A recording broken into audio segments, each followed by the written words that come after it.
अस्सलाम वालेकुम people, welcome to defence outpost. कल रात को 12 से 1 बजे के दरमियान पाक अफगान बॉर्डर के करीब पाकिस्तान एयरफोर्स की तरफ से 7 के करीब टारगेट्स को सिलेक्ट किया गया और प्रिसीजन गाइडेड म्यूनिशंस के थ्रू उन 7 लोकेशंस के ऊपर स्ट्राइक की गई। इसमें नंगरहार, पक्तिका, खोस्त समेत जो मेन स्ट्रॉन्ग होल्ड्स हैं तहरीके तालिबान पाकिस्तान की, उनको स्ट्रक किया गया, उनको टारगेट किया गया। जिसके बाद अब इस टाइम के ऊपर जो विजुअल्स आ रहे हैं वो कंफर्म करते हैं कि मल्टीपल स्ट्रक्चर्स जो कि तहरीके तालिबान पाकिस्तान के अंडर थे एज अ ट्रेनिंग कैंप्स, वो पूरे तरीके से डिस्ट्रॉय हो चुके हैं। और जो इनिशियल रिपोर्ट्स हैं, ये जो पूरा ऑपरेशन है इसको पाकिस्तान एयरफोर्स से लीड कर रही थी as a primary force, and कुछ सेकेंडरी टारगेट्स को यहाँ पर पाकिस्तान आर्मी एविएशन के जो ड्रोन्स हैं, कॉम्बैट यूएवी प्लेटफॉर्म्स हैं, उन्होंने भी यहाँ पर एंगेज किया। तो ये एक कंबाइंड ऑपरेशन था जहां पर पहले इंटेलिजेंस एजेंसीज के थ्रू पिन पॉइंट लोकेशंस को मार्क किया गया जहां पर एक बड़ी तादाद में टेररिस्ट मौजूद थे। उन लोकेशंस को फिर एयरफोर्स को पास ऑन किया गया, पूरी डिटेल्ड प्लानिंग हुई इन लोकेशंस को स्ट्राइक करने की, एंड देन फिर ऑब्वियसली तकरीबन रात को 1 बजे के करीब ये जो पूरा ऑपरेशन है वो स्टार्ट हुआ है। 35 to 40 मिनट्स यहाँ पर कंटिन्यूसली एयरफोर्स की तरफ से टारगेट्स को एंगेज किया गया, एंड देन उसके बाद फिर जो सारे एसेट्स हैं वो सेफली अपनी बेसिस के ऊपर रिटर्न हो गए। अब अफगानिस्तान का जो तालिबान रिजीम है या उनकी गवर्नमेंट है, उनकी तरफ से इसको रिस्पॉन्स इस तरह से किया गया है कि उनका यहाँ पर कहना है कि वो इसके इम्प्लीकेशंस को स्टडी कर रहे हैं और एक कैलकुलेटेड रिस्पॉन्स जो है वो पाकिस्तानी अटैक्स का बहुत जल्द पाकिस्तान को दिया जाएगा। मतलब कि सिग्नल कर रहे हैं कि वो हॉस्टिलिटीज को और इंक्रीज करने की तरफ जा रहे हैं। ये यहाँ पर मैं समझता हूँ पाकिस्तान के लिए एक परफेक्ट अपॉर्चुनिटी है अपनी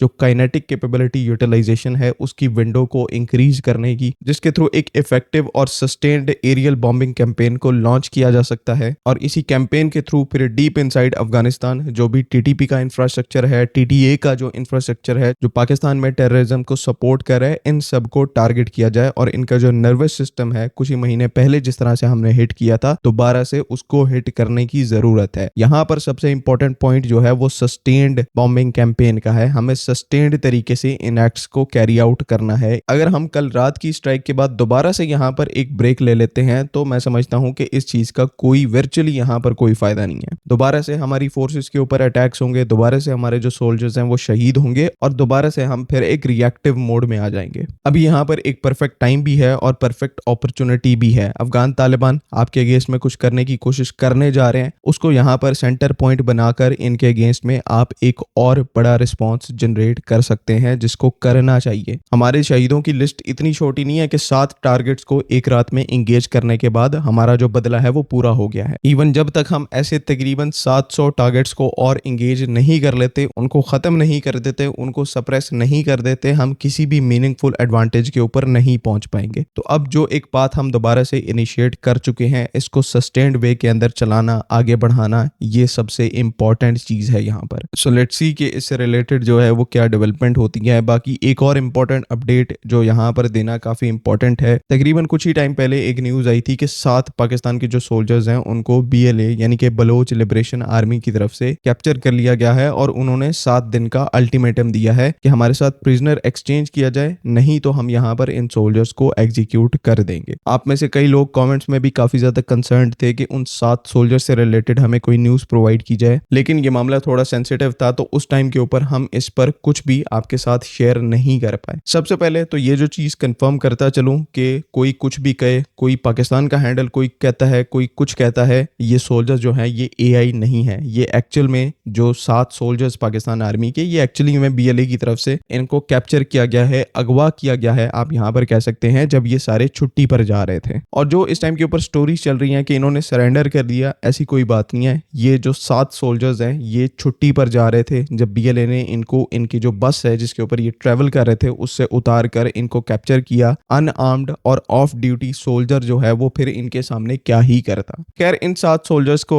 ये BLA वाले पकड़ के ले गए और उसके बाद पूरे मुल्क में एक तूफान आ गया कि पाकिस्तान ने अपने सोल्जर्स को अबैंडन कर दिया, मतलब कि हमने इनको छोड़ दिया। डिफरेंट पॉलिटिकल पार्टियां भी इसके अंदर कूद पड़ी बिकॉज उनका अपना नैरेटिव यहाँ पर स्ट्रेंथन होता है जब पाकिस्तान आर्मी की जो है वो बदनामी होती है। तो खैर सब की तरफ से इसको बहुत चलाया गया, लेकिन पाकिस्तान आर्मी जो है वो यहाँ पर चुप रही बिकॉज उन 7 सोल्जर्स के लिए जो रेस्क्यू प्लान है उसको उसी दिन इनिशिएट कर दिया गया था जिस दिन ये 7 सोल्जर्स अगवा किए गए थे। ये बात आप सबके सामने है कि बलूचिस्तान का टेरेन जो है वो किस तरह का है, ये कोई मुझे बताने की जरूरत नहीं है। पहले कुछ टाइम तो उनकी जो लोकेशन है उसको पिन पॉइंट करने पर लग गया और इसके बाद पिछले 2 दिन से हेलीबॉर्न ऑपरेशंस और ड्रोन सर्वेलेंस के थ्रू बलूचिस्तान के खुशदार और नाच और बेला की जो माउंटेन रेंजेस हैं उनके अंदर ये ऑपरेशन जो है वो आर्मी की तरफ से चलाया जा रहा है ताकि वो हमारे 7 सोल्जर्स जो हैं जो कि कैप्चर किए गए थे, अगवा किए गए थे अनआर्म्ड तरीके से, जब वो निहत्ते ऑफ ड्यूटी सोल्जर के तौर पर अपने घरों को जा रहे थे तो उनको सेफली रिलीज करके वापस लाया जा सके। और पूरी दुनिया में कोई भी एक एक्टिव जो रेस्क्यू ऑपरेशन है उसकी डिटेल्स को मीडिया के साथ, पब्लिक के साथ शेयर नहीं करता, लेकिन पब्लिक हमारी इतनी पागल है, लोग हमारे इतने पागल हैं कि उन्होंने समझना शुरू कर दिया कि हमने अपने इन 7 सोल्जर्स को जो है वो अबैंडन कर दिया, इनको छोड़ दिया हमने। रियलिटी यहाँ पर क्या थी कि पाकिस्तान आर्मी की तरफ से उसी दिन एक रेस्क्यू ऑपरेशन जो है उसको तरतीब देना स्टार्ट कर दिया गया। तो मेरी यहाँ पर सबसे एक बड़ी सिंसियर रिक्वेस्ट है, फर्क नहीं पड़ता कि आप पॉलिटिकली किसको सपोर्ट करते हैं, लेकिन मैटर क्या करता है कि at the end of the day आप पाकिस्तानी हैं। पूरी दुनिया क्या सोचती है बेशक उससे कोई फर्क ना पड़े, लेकिन आप क्या सोचते हैं उससे फर्क पड़ता है। तो आपको यहाँ पर रिस्पॉन्सिबल बनना पड़ेगा कि आप किस मैटर के ऊपर तनकीद करते हैं। पाकिस्तान की मिलिट्री के ऊपर वैलिड पॉइंट्स के ऊपर तनकीद करेंगे, मैं आपके साथ खड़ा होकर तनकीद करूंगा, लेकिन ऐसे पॉइंट्स पर जहां पर फैक्ट्स क्लियर ना हो और फिर भी आप उस बात पर तनकीद करना शुरू कर दें तो ये गलत है। इससे बेहतर है कि चुप रहें और आने वाले टाइम का वेट करें, हकायक जो है वो अपने आप क्लियर होना स्टार्ट हो जाएंगे। ठीक है, तो आई होप कि आप तमाम चीज़ों को अंडरस्टैंड करेंगे। And last but not the least, आप सबसे दुआ की अपील है उन 7 जवानों के लिए और उन 7 जवानों को बाजियाब करवाने के लिए पिछले 2-3 दिन से जो हमारी फोर्सेस लगी हुई हैं उनकी सेफ्टी के लिए आई रिक्वेस्ट कि आप सारे जो है उनको दुआओं में याद रखें। आगे कोई अपडेट आती है तो अगली वीडियोज़ में हम उसको आपके साथ ज़रूर शेयर करेंगे। आई होप कि तमाम चीज़ें यहाँ पर क्लियर हैं। अगली वीडियो तक के लिए अल्लाह हाफ़िज़। पाकिस्तान जिंदाबाद।